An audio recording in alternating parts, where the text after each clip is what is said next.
You're listening to The Paul Higgins Show, where ambitious tech consultants come to unlock their potential. After 18 years as a global leader, I launched several businesses, culminating in a successful exit. I'm sharing what I learned, plus what's working now from mentoring tech consultants. You will hear leaders within our industry to help you build a business you love that allows you to do what you want. If you are looking for immediate cash flow wins to fuel your growth, go to our free ebook at paulhigginsmentoring.com/roadmap. You are smart, ambitious, and passionate. Is that enough to generate the profit to achieve the freedom you need? Hello, this is Paul Higgins, and welcome to episode 542 of the Paul Higgins Show. It's just you and me today on a solo show. From my experience, I'd have to say no, being smart, ambitious, and passionate is not enough to generate the profit to achieve the freedom you need.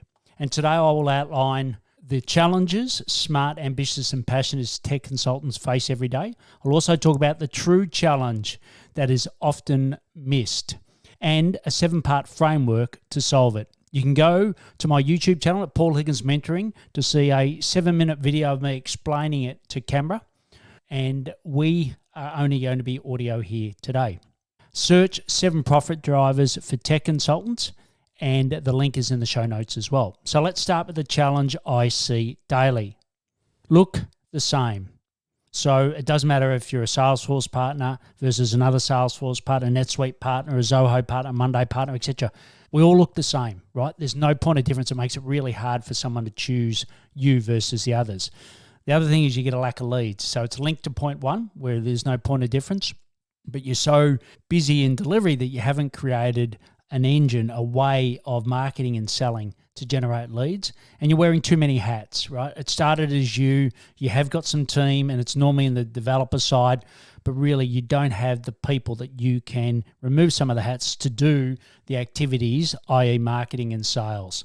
So what did I miss? What are they for you? What are the challenges for you on a daily basis? From mentoring hundreds of tech consultants and interviewing over 300 on my show, I believe the true challenge is not one of those 3, right? What do you think it is? So what do you think the true challenge is that you're facing today? You are looking to reinvent the wheel.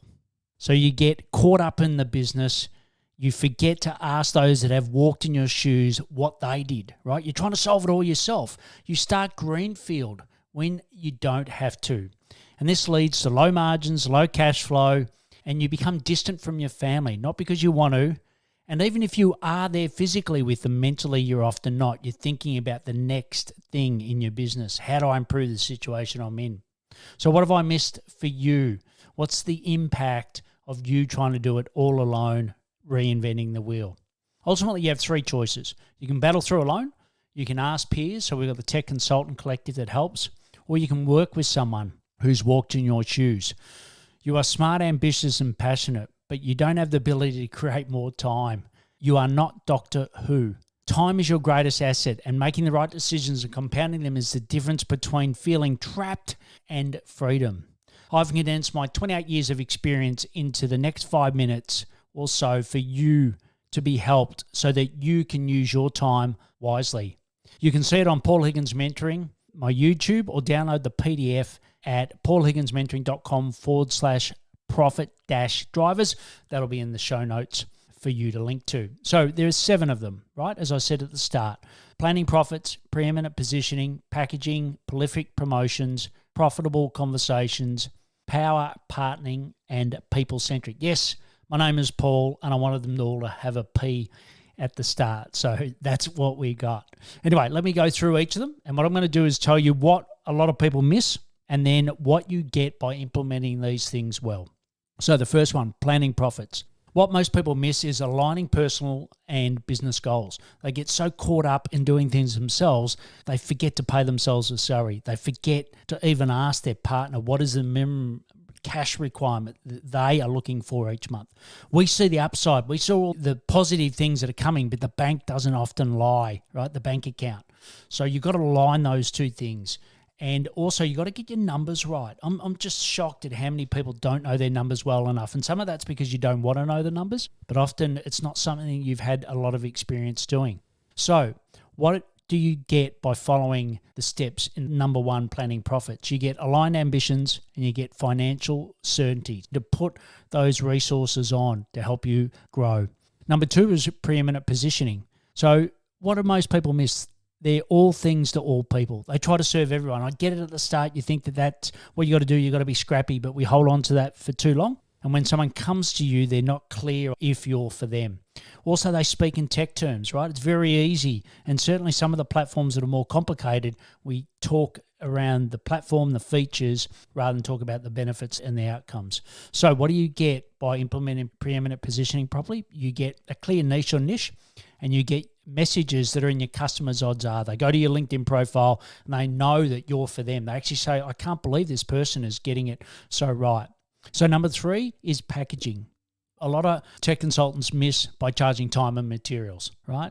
And what they also do in their time and materials, they don't factor in all the associated costs to deliver those. So therefore they undercharge, right? And sometimes you undercharge as well because you think, well, I'm not as experienced as someone else. But ultimately you've got to be only as experienced as the person that you're solving it for, which is the business owner, right? So often I see people undercharging, and it's probably the number one way to make more profit is to charge correctly. So what do you get? You get value pricing and you get recurring revenue, which then gives you the certainty to invest.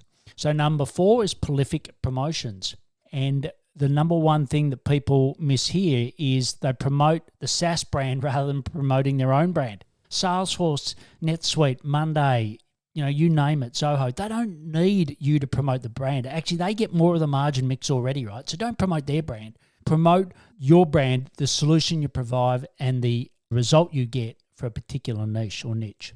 And also, there's no trust, right? People can't get to like, know, and trust you if you're not putting any content out there. You're not doing video, you're not doing content on LinkedIn, wherever it is, right? People want to do their own research these days rather than just trusting you straight off the bat. So what do you get? You get a brand built, right? That's very clear who you stand for, what problems you help solve, and the results you get. You also get engagement. So people get on calls and they actually talk about the things that they've already watched and the benefit you've already given them before you get into that call. Positions you nicely. Remember, you can see it on Paul Higgins Mentoring YouTube or download the PDF at paulhigginsmentoring.com/profit-drivers. Okay, so we've covered planning profits, preeminent positioning, packaging, prolific promotions. So we've got three left. So number five is profitable conversations. So what do people miss there? No sales process.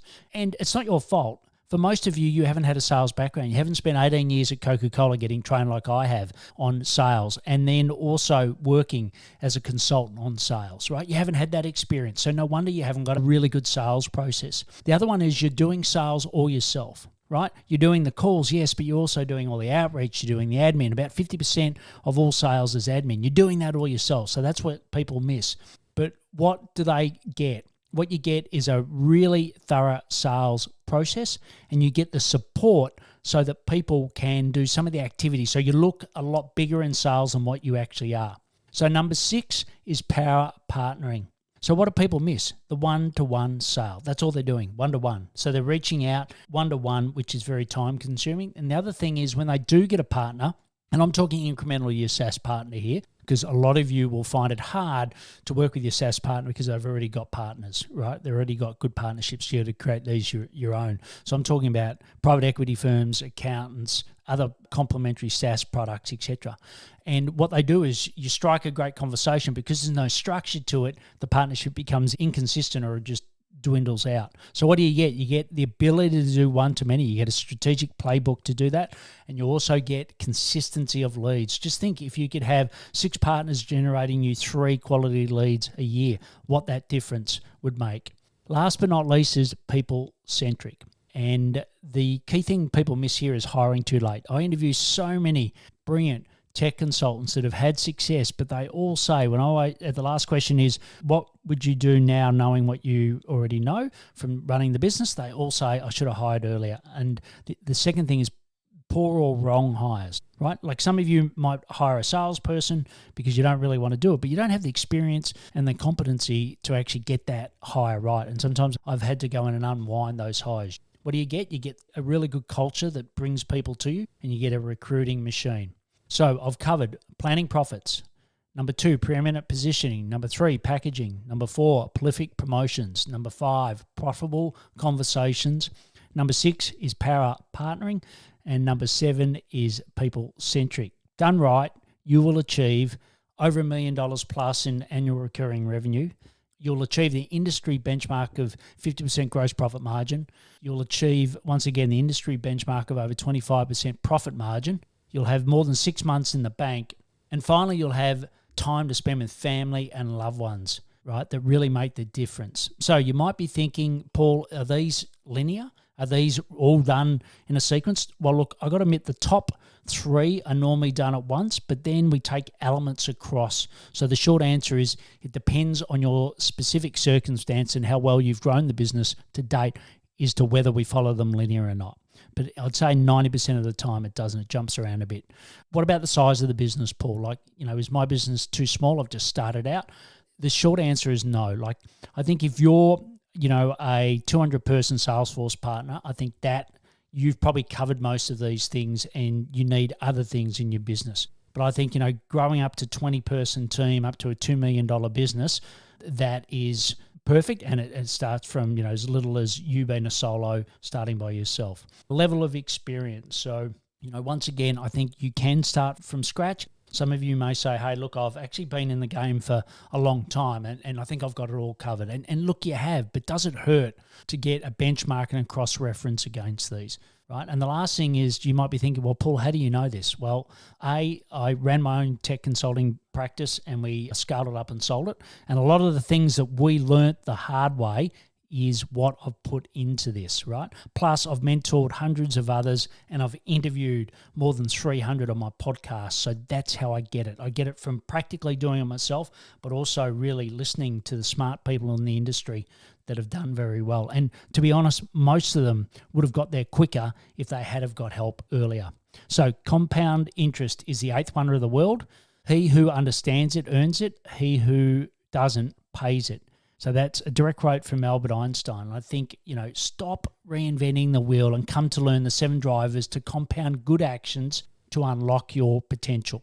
Ready, set, go. You can see it on Paul Higgins Mentoring YouTube.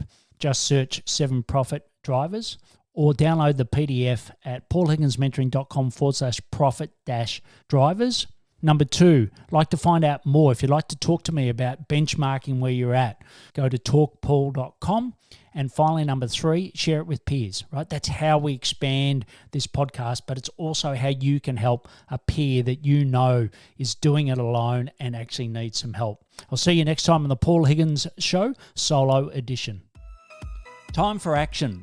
Let me know what you implemented from the show. I promise to respond. Plus, get the Tech Consultants Roadmap at paulhigginsmentoring.com/roadmap.